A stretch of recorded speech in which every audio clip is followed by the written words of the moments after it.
Hey there, welcome to today's video, where we'll tackle a tricky Thunderbird problem.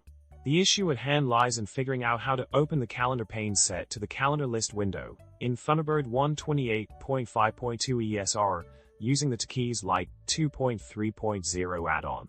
This specific window, which usually flies out from the left, contains the many-month view.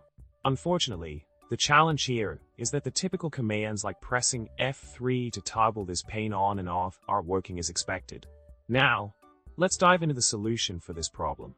The key to resolving this lies in installing the regular, non-light version of the tbkeys add-on. By incorporating a specific line of code into the main key bindings in the add-on's options, you can regain control over toggling the calendar pane. You need to include the following code snippet: F3 window.togglePaneSplitter cal sidebar_splitter. This change allows you to execute the necessary function directly, enabling you to show or hide the calendar pane as desired. In summary, we've explored a workaround for a pesky Thunderbird issue related to the calendar pane and the calendar list window.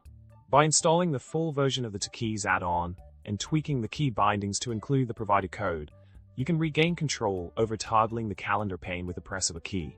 Hopefully, this solution proves helpful for streamlining your Thunderbird experience. Thanks for watching, and remember to subscribe, like, and comment below with your thoughts. See you next time.